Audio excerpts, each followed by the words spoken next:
Already seeing the same hand come up from some people. What about GLBA, FFIEC? Okay.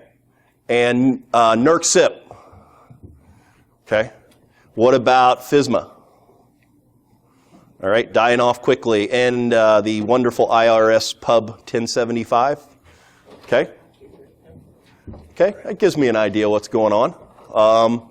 So let me start off by asking you a very obvious question. Yes, there are plenty of room down front. I will heckle you, but please come down front. So, does compliance equal security? Anybody believe being compliant to something make you secure, overall secure? No. So I did my first HIPAA assessment in 2001. I did my first FFIEC assessment in 2003, and did my first PCI, what became PCI, in 2005. And I will tell you, back in the early 2000 era, compliance really did make a huge impact on security. Because there were no security programs, quite frankly, back then. Security was a firewall and antivirus. And that was about the extent of most security programs. So the introduction of these compliance standards really did have a large impact on a lot of organizations. Now, of course, it depended on what compliance standards you fell under. PCI being very, very prescriptive, very difficult to implement, interpret, scope. HIPAA on the other end of it, not prescriptive at all, very risk-based. But these standards did help. The problem is today they're viewed by many organizations as their security program. We fall under PCI, so the PCI standard is our security program. And what we've got to do, as I'm sure most of you realize, is get beyond that. A couple quotes. Who here has heard of Dr. Anton from Gartner? A really great quote here. People, has compliance burned your brains? We're not doing this to impress an auditor. We're doing this to stop an attacker. And I think that really sums up the message that I'm trying to deliver today, is we've got to stop looking at this from the standpoint of passing an audit. We've got to start looking at this as stopping an attacker. And a lot of what we'll focus on is the different attack paths and how these breaches are happening and how we've got to get beyond just what compliance requires. Prior to Dr. Anton joining Gartner, a little more direct here, PCI does not cure stupid. It was not supposed to, it can't, and it won't. I actually had the pleasure of being on the PCI Council for a period of time, training PCI QSAs. I trained about 1,600 worldwide in a year. I talk about frequent flyer miles. There's a lot of them there. But the PCI standard, again, it's a minimum baseline. And we've got to get that message out to people. It's intended to be a minimum baseline.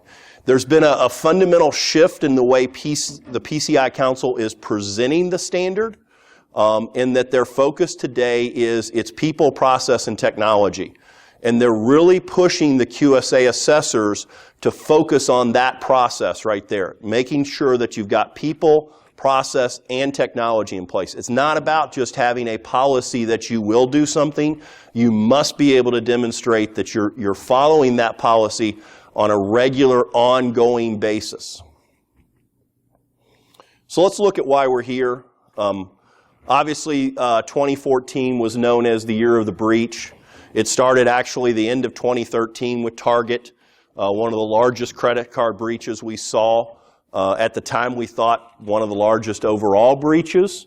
And then it just snowballed from there. And we've seen Home Depot, we've seen Dairy Queen, we've seen Kmart, we saw P.F. Chang's, Jimmy John's. Fortunately, for some of these retailers, their time in the spotlight was so short because the next breach hit like the next week. You know, poor Target, we had to live with it for months and months and months and months until Neiman Marcus came out and took a little bit of the spotlight. And then Home Depot came out. But it's been a continual snowball. The one this year is Natural Grocers. There's some statistics, though, that I'm seeing that we'll look at that These numbers for credit card breaches may be slowing down a little bit. And I'll see what you think about that. It's not just credit card data, though. And we've seen this over and over now with major institutions, financial institutions. And then obviously we have to bring up Anthem. The third largest overall breach, largest breach of PII data. And then just last week, we saw 2 more healthcare providers get hit with the breach. Redspin put out a breach report end of last year, and it has what I think are some real interesting statistics. So these were through the end of 2014. So from 2009 to 2014, there were 1,170 large breaches of protected health information, or EPHI. 40.8 million records. But what's interesting about that is almost 9 million of those records happened in 2014. But what I find concerning about their report is the very last line. 53% of that PHI was through hacking. And if you think about that, a lot of the breaches we saw for PHI data was lost laptops, lost tapes, lost something that created a breach report. What we saw in 2014 is a remarkable increase in hacking activities of PHI data. Now let's talk about 2015. Since the beginning of the year, we have seen 6 major PHI breaches reported to OCR. That's what's in the chart. What had not been reported was the Primera and LifeWise that was announced last week. Those numbers together are over 100 million records this year of either PII or PHI data. You may not follow what's going on with this data once it's stolen, but it used to be that the value of a credit card number was quite high. Someone could pay $20 to $100 per credit card number, depending on what type of card it was. And you could go into these carding websites and actually order Visa Platinum numbers, confirmed good, and the hackers that were actually selling them would guarantee the numbers. If you bought 100 numbers and only 80 of them were good, they'd give you 20 new numbers. It was quite a little industry they had going. Today, the value of those credit card numbers is you can get multiple card numbers on the dollar. They've had a dramatic drop in the value of a stolen card number. What they want is your identity. That's where the value is. And they will pay hundreds of dollars for full identities. Because it's obviously, you go out and I can open an account in your name. Had a good friend that went to get his first mortgage, lived over in Indianapolis, and they said, we've got a problem giving you a mortgage. You defaulted on $7,000 of furniture in Atlanta. He said, I've never lived in Atlanta. I've never been to Atlanta. Why would I buy $7,000 worth of furniture? Someone had gotten enough of his personal information to go into a store, open an in-store account, walk out with $7,000, never make a payment. And it had happened 5 years before he went to get a mortgage. Never knew it. So that's what's going on right now. And I believe we're starting to see the beginning of a trend, in my opinion, that we'll still see breaches of credit card data. Some of it's just easy. And we'll talk about some of those statistics. But we're definitely seeing, I think, a focus on personal information and personal health information. The other thing of great value right now is insurance information. For those people that are uninsured, sometimes in the country illegally, if they can get enough information to go get medical treatment under your name and your insurance number, that is very, very valuable on the black market right now. So look at a couple statistics. This is from the Verizon Data Breach Report. It starts back in 2004 through the end of 2013. They're always running a year behind.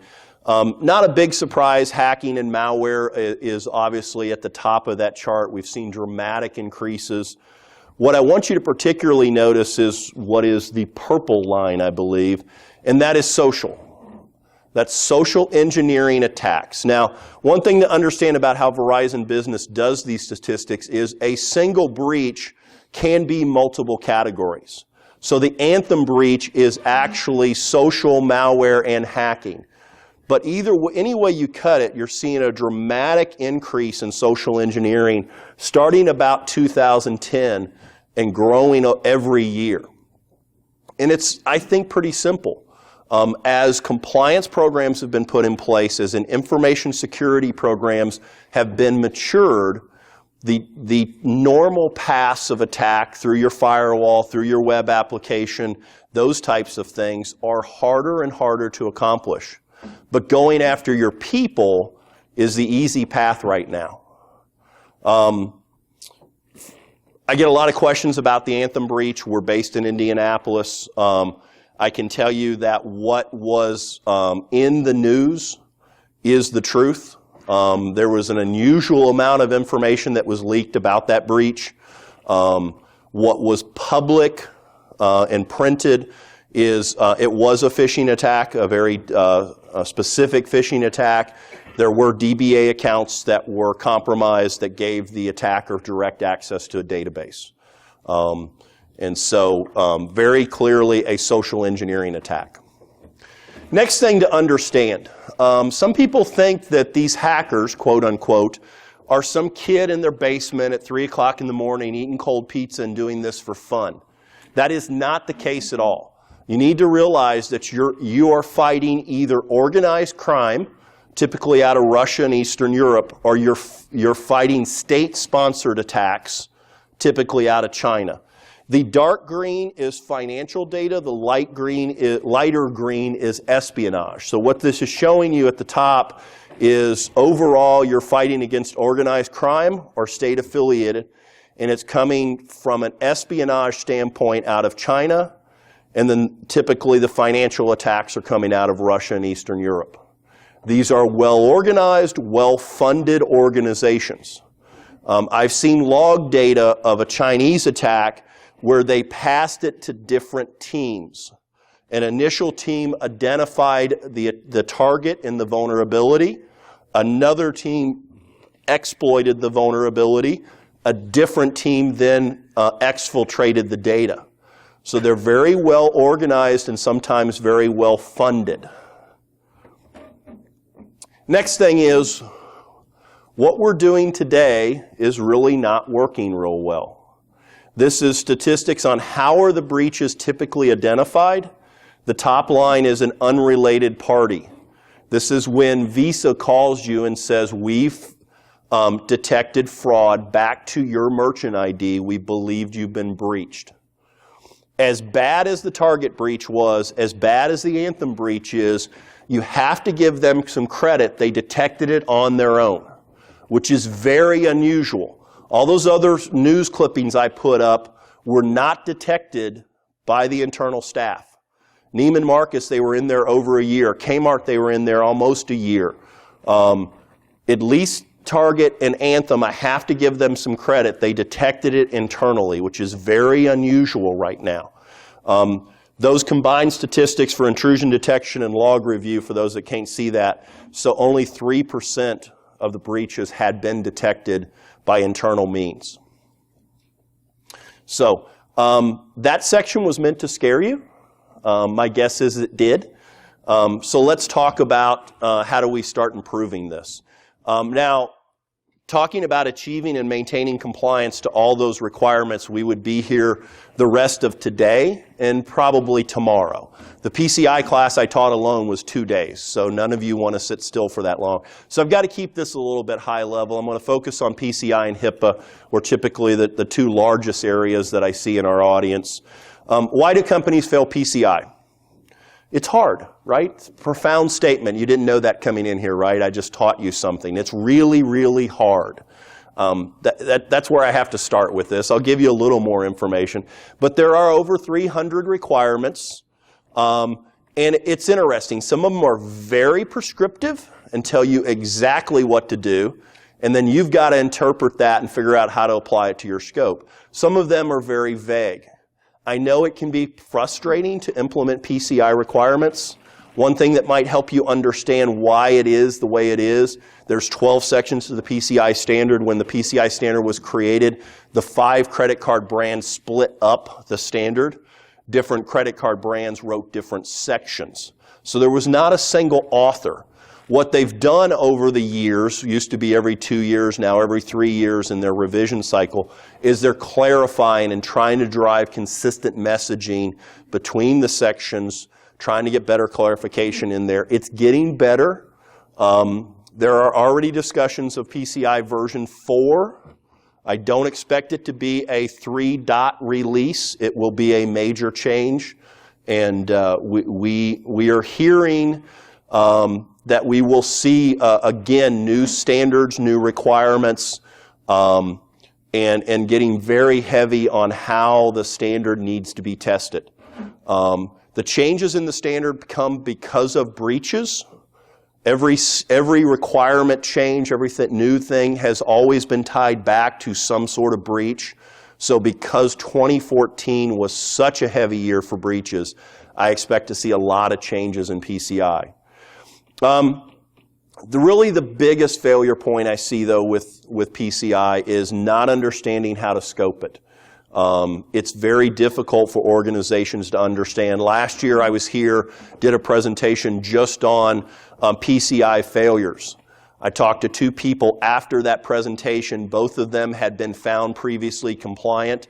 Through the course of my presentation, they discovered that their scope was incorrect and that they were not indeed compliant.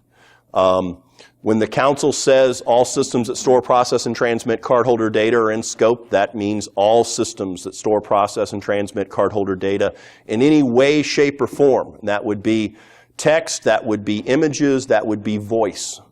Call recording systems are the ones that are commonly missed in a PCI assessment. Those are in scope if they're recording PCI or cardholder data. The other thing, time-based requirements. There are a very large number of requirements that are required to complete daily, weekly, monthly, quarterly, semi-annually. It's very difficult for organizations to put processes in place to stay up with those time-based requirements. And I'll touch on that a little bit more here in a second. And then overall, the struggle that we see is that PCI is reviewed as a project. It's something that they get ready for. I cringe whenever I hear somebody say, we've got to get ready for our PCI assessment. The idea here is that you have an information security program in place that allows you to validate your compliance at any point. Time-based requirements. Here's a graphic breakdown. You can see there are 14 daily requirements. There are 118 annual requirements. There are 4 semi-annual. There are 11 quarterly. There are 18 when changes occur. There are 5 after significant changes. There's 1 that is weekly, and there's 3 that are monthly. You've got to be able to build a process to address time-based controls. And the reason I say that many organizations struggle with this is out of the newest Verizon PCI Breach Report. The green bars, and there's 12 sections across the bottom, the green bars is the average level of compliance to that section in an initial assessment. And the purple is post-breach. So if you fall under PCI, you have a breach, part of the forensics response is a PCI assessment. You will see that some sections have dramatic drops in compliance, and then some sections actually do not drop at all or even increase. And I won't go into detail in the interest of time here, but like Section 1, dramatic drop there. There are multiple time-based controls in Section 1. Section 6, they didn't forget it. There was no compliance on average to Section 6. Section 6 has the most time-based controls in it because it deals with vulnerability management, patching, change management, and software development. So you can see in the sections that have a lot of time-based controls, is where the dramatic drop is in compliance post-breach. I want to talk a little bit about HIPAA here. What we see more than anything is for those organizations that fall under HIPAA, that their information security program just doesn't receive enough priority. Specifically in healthcare, patient care is the priority over information security. We keep hoping that these fines that are assigned by OCR will help improve that, but at least to date, the biggest struggle we're seeing is a lack of just overall priority. The other thing we see organizations struggle with is their data storage and not understanding where their EPHI not only is stored, but where does it flow in the organization. What transfers between third parties are happening. And I see this across all the requirements. I recently had a PCI customer do a download from Amex. It's going to PeopleSoft. The PeopleSoft database is encrypted. So they said, we're good, we're compliant. This is an encrypted database. I found that file landed on 4 servers before it uploaded to the database. And all 4 servers were storing an unencrypted version. One of them for 7 days, the first one that unencrypted it. But then the other servers, there was no retention period on that at all. So you've got to understand how that data flows through your organization and how is it going to be secured. And then finally with HIPAA, what we see is an inconsistent interpretation of the risk assessment and risk management process. HIPAA is a risk-based standard. Everything should be driven by your risk assessment, managed by your risk management program. Unfortunately, what we see with a lot of organizations, they do a very rudimentary risk assessment, and their idea of risk management is reviewing their risk assessment. A risk management program encompasses everything to protect from the threats and vulnerabilities to EPHI data. That's what the standard says. So you've got to build a risk management program to specifically address threats and vulnerabilities. This has been a couple years ago, but the OCR did do pilot audits. If you were a covered entity, you probably had a period of time where you were scared you were going to get one of these letters. I know I had a lot of clients that were very concerned that they would get picked. They didn't. But these were the results. I won't go into them in detail, but essentially what they found is 2/3 of the entities had not even completed a risk assessment, and 58 of 59 providers had at least one security finding in there. So you can see the top line is 100%. Those are percentages. You can see between the different sections that compliance was really struggling in the OCR pilot audits. Those audits will ramp back up. The recent statements from OCR is they're coming. We're the government. We move slowly, but they are coming. Like, go please. Do you happen to know how many of those audits actually failed? I believe all of them in some way, shape, or form. So not that they had findings, but that there was a corrective action plan that came about that. Well, none of them, I believe, were found to be 100% compliant. Right. The idea with those pilot audits were they were to just assess the level of compliance and to test the audit protocol. They did not have any corrective actions with them directly. That doesn't mean that those audits didn't spur additional investigations that were handled separately. And that's not really been made public. Those were tied to meaningful use for the most part, right? No, it's separate actually. And the meaningful use audits are going on, and there are judgments that are being issued for meaningful use. These were the HIPAA assessments that were driven by OCR. Okay.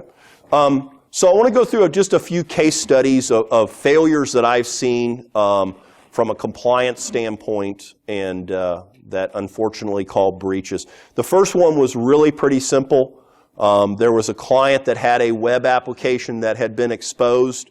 The problem is that management, the internal application they were running provided more functionality than the web application. And so what happened is management said, well, let's just open up RDP, remote desktop, so the client can use our internal application.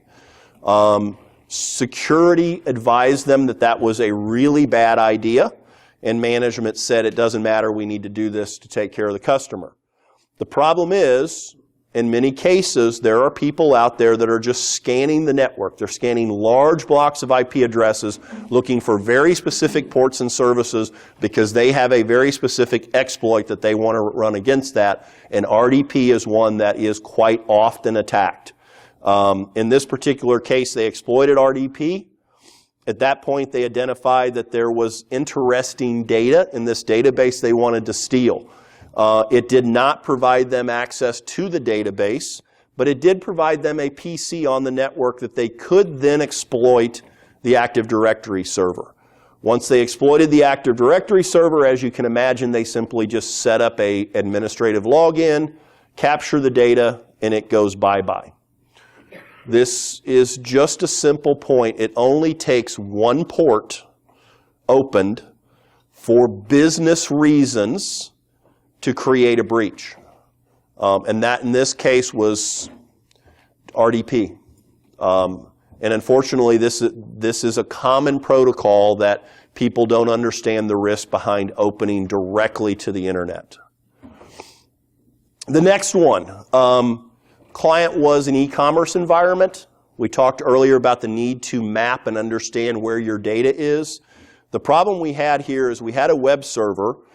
They had a database server that was well protected down inside the internal network.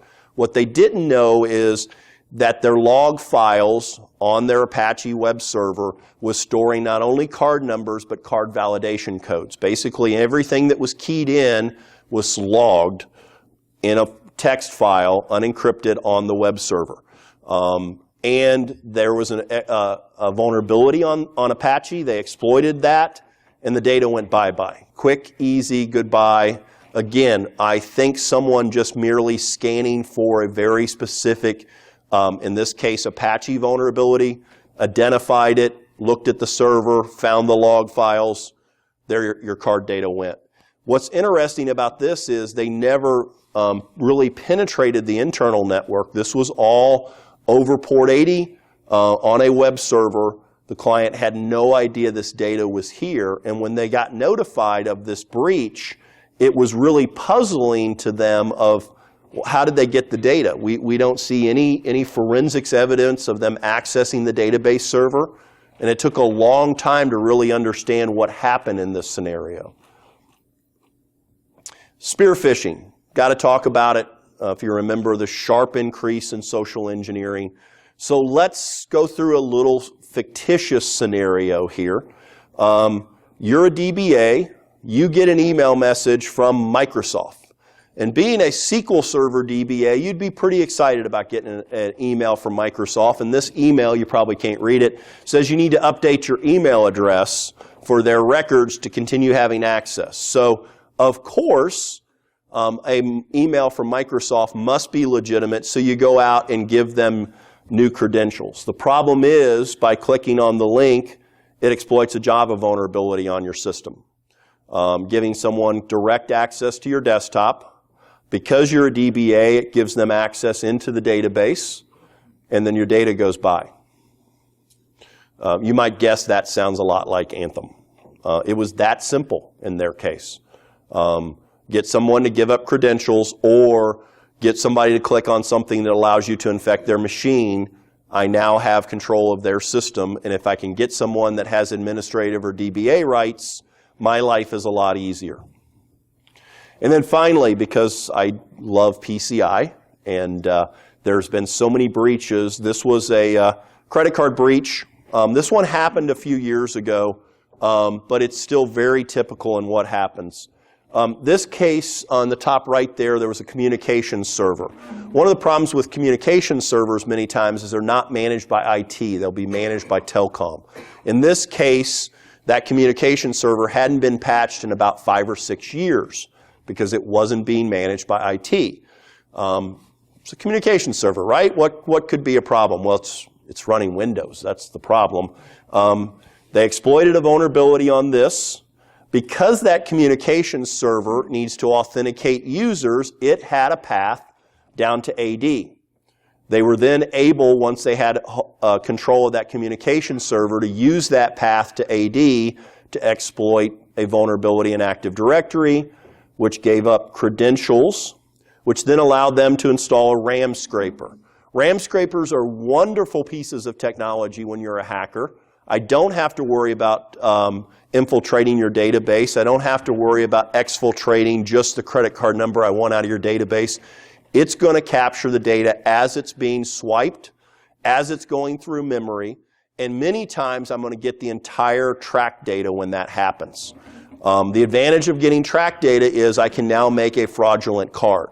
A fraudulent card is worth a lot more money to someone than just a card number. Because now I can make physical purchases with that fraudulent card. And you'll see it, there's cases where a fraudulent card number has been written over on a real card.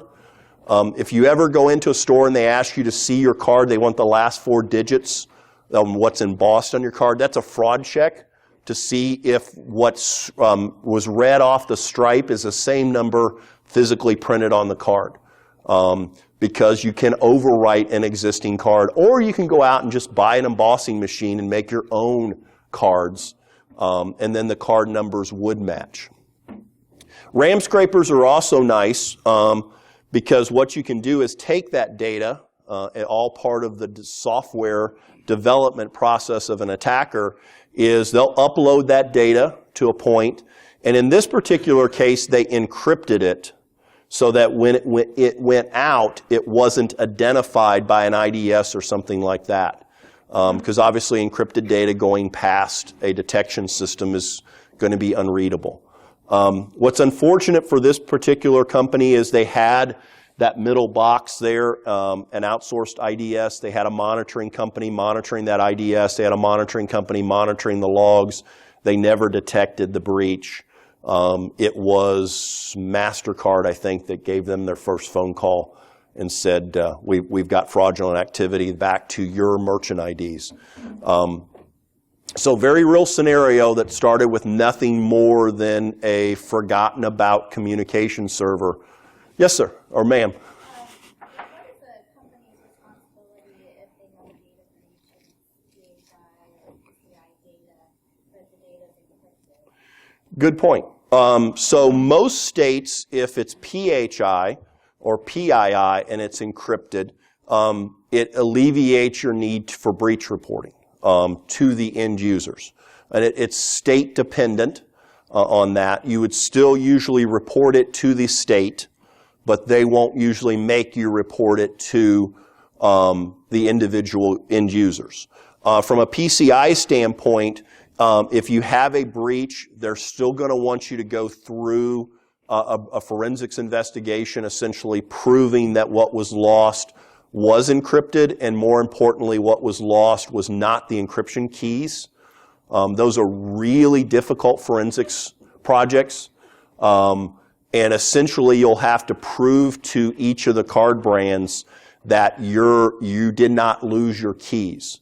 One of the things a lot of retailers are doing right now is their encryption solutions are being managed by their processor or their bank. I've got a client that is actually I'll tell you because they are quite proud of it, Bass Pro Shops. One of the most secure places to actually swipe a card, I will tell you, because it encrypts on the terminal. When you swipe it, your card number is encrypted on the terminal. Bass Pro Shops does not have the encryption key. It's maintained by their bank. That encrypted packet is sent to the bank decrypts it, reads the card, processes it, and then doesn't send the card number back to Bass Pro Shops. So they have no cardholder data in their environment stored, and they have no cardholder data in their environment unencrypted. So that would be an easy scenario to prove, yes, we were breached, we didn't lose any data. All right. Yeah. Previous slide. We run a lot into these type of things where someone else is managing something like this. Yes. And how do you resolve it? Because obviously the IT department doesn't manage it. They don't know what's going on. So what would be the resolution? Well, I believe it requires regular testing like anything else. I think many times organizations outsource things and then just assume that they're working. And this is a perfect example. I'm glad you brought that up. You know, PCI requires certain testing. They require vulnerability scans. They require penetration testing. But I think when you're in an outsourced scenario, you need to do some specific testing of that provider to make sure that, okay, our vulnerability scans just went off. Their log should be, an IDS system should be lighting up like a Christmas tree right now. Did they notify me of that? Or I'm specifically going to do something that should generate an alert to them. Did they contact me to let me know? I think there needs to be a regular testing program involved. Yes, ma'am. Shouldn't some of this be stated in the SLA as well? Yeah. Her point was things should be stated in the SLA, absolutely. Obviously, a lot of the SLAs are more around response times. The tricky part is what, not their response time, but what's their percentage of detecting what they should be detecting. So I think like anything else, things need to be tested. So, all right, let me get into some recommendations. There's nothing more than really annoys me is going to a presentation where they just talk about problems. So I want to try to give you what I believe, and I put it in a 5-step plan. I was going to try to be cute and make it a 10-step plan because it just is hard, right? But it ended up being a 5-step plan. So first of all, I'm going to start with step 1 being program development. And this is pretty self-explanatory, but develop an information security strategy. Now, I do a lot of consulting for a lot of different companies. I see a lot of things that are not strategies, okay? What's in your budget this year is not your strategy. I'll ask a client, well, what's your security strategy look like? Well, we're going to implement DLP this year. We're going to upgrade our IDSs. That's not a security strategy. That's what you budgeted for. Products are not going to make you secure. We particularly like the NIF Cybersecurity Framework. If any of you are interested, and I did not plan it this way, but the next presentation in here is on the NIF Cybersecurity Framework. I highly recommend you stay and find out more about it. And I'm not going to go in as much depth as I might because it's the next presentation. And then after you develop or select a framework, align your regulatory compliance requirements under that framework. Develop a program, develop the controls that will result in compliance by the natural process of running and implementing and maintaining that security strategy. And I'll go into a little more detail here. The other thing is invest in operational expenses such as staff and training. I have to tell this story. I went into a client once, was doing a PCI assessment. I forgot what requirement was I asked them about, but they said, we have NAC, Network Access Control. I'm like, okay, well, let's take a look at it. Long story short, they spent $4.2 million on a global deployment of NAC, and they couldn't find the login to the console. The guy that had managed it had left the company 6 months previously. We finally found the login, and there's 6 months of alerts that are going off that was going to the employee's email address that left the company. $4.2 million on a solution that nobody was looking at. What I was told is, well, we got approval for the NAC solution, but we didn't get approval for the headcount to manage it. I don't make this stuff up. I couldn't come up with something that crazy.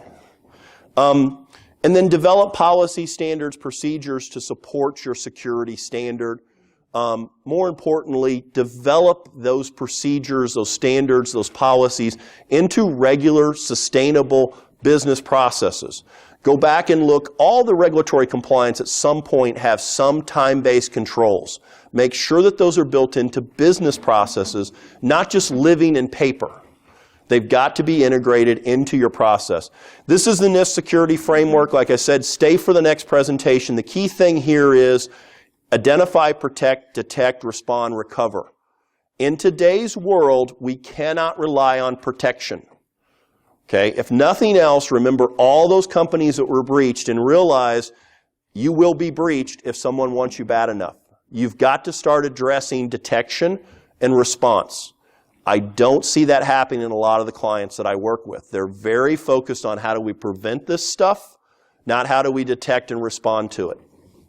Step 2 is awareness training. I really wanted to make this step 1, but I really felt like a plan's a good idea. I'm going to call this 1B at more than step 2. You've got to train your people.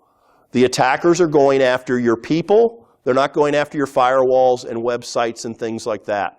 Yes, that's still happening, but people are your weak link right now. Everyone's got the PowerPoint that's for security awareness. Yeah, great. Test the effectiveness. All your other security controls you test. Very few organizations test their security awareness. Do that through social engineering testing. Yes, you can hire an outside firm to do that. You can do it yourself. Make 15 phone calls one Friday afternoon, posing as Bob from the help desk, and see how many credentials you get. Send out some emails. See how many people click on something they shouldn't. It's not that hard to do, but if you don't test it, you'll never understand the effectiveness. The other thing is train to your staff's responsibilities. You don't just train everyone equally. Management are one of the worst targets for social engineering, particularly phishing attempts. Symantec had a statistic. The #1 job category that it clicked on things they shouldn't click on were executive assistants. A lot of C-level people don't open their own email. Assistants do, and they'll click on about anything according to that. And then, as Anthem showed us, train your IT staff in security awareness. Anybody with administrative rights need to have more training than the average end user. Develop an ongoing social engineering testing program. Follow up with remedial training. Actually have a client here in Columbus. One of the things that they do is they'll do a test of a department. They'll take those results to management of that department and says, here's how you did. Now we're going to go in and do training. That raises the awareness of management, which in turn makes the training more important. And then they do follow-up training or follow-up testing after the awareness training. That's a very, very effective program. Step 3, sensitive data control. Find your sensitive data. You must understand how it flows through your organization. This is not hard work, it's just time-consuming work. A lot of this can be done simply by interviews. You've just got to talk to a lot of people. It's a puzzle. If you like puzzles, if you like mysteries, this is the same thing. And then look at a data retention program. Don't store data longer than you need to store it, especially sensitive data. And then consider looking at a data classification program. In a nutshell, it would allow you to put higher levels of security controls over more sensitive data. Step 4 is technical solutions. The key point here is develop a balance between prevention, detection, and response. Don't focus just on prevention. Make sure that you're able to detect a breach and respond to the breach. And you've got to be able to do both of those. It's great if you detect it, but if you aren't able to respond to it, if you aren't able to contain it, if you aren't able to find the extent of which they have a breach, you're in a lot of trouble. And I've seen cases many times where they found one machine that had been compromised. They didn't fully understand how to respond to it. They shut that machine down, and then weeks later found out there were 50 machines that they missed that had just come back. Other part of the technical solutions, there's something called the critical security controls. It used to be referred to as a SANS 20 critical security controls. I believe this is a great tool to help prioritize your implementation of technical security controls. They map to the NIST cyber framework. They're actually listed in the framework. And then if you need help mapping your regulatory compliance requirements like PCI, HIPAA, FISMA, there's something called the Unified Compliance Framework that has all that mapping done for you. It's not a real expensive tool, but it will allow you to take your various regulatory compliance tools and map it up to the critical security controls. And then this is the representation of those top 20. And a good example is number 4 there is around continuous vulnerability assessment and remediation. And then you get over on the left side there and you have things like DLP, asset monitoring, and so forth. And this is a perfect scenario. I see organizations that they're not patching systems, but they want to spend money on DLP. This is a great way to prioritize your technical controls. And finally, step 5, develop a compliance management program. Put processes in place to test your time-based controls to make sure that you're maintaining your compliance and you're not looking at your PCI compliance, your HIPAA compliance, your FSMA compliance as a point in time. It needs to be built into your business process, and that requires you to develop a monitoring program to regularly test your compliance to those standards. Finally, my summary. The left side is a compliance-focused organization. The right is a security-focused organization. If you look at those things, think about your company. Do you take time to prepare for a compliance audit? Are you focused on closing audit issues? Are you performing tasks to just prove you're compliant to something? And are you using a compliance standard as the baseline for your security program? If you can answer yes to any of those, you need to start moving to the right there and look at how to address a security-focused plan. Appreciate your time. Any questions to close? I know I've run a little long on time. Okay. I'll leave my email address up there if anybody wants a copy of the presentation or has any questions. Be happy to get it to you. Appreciate your time.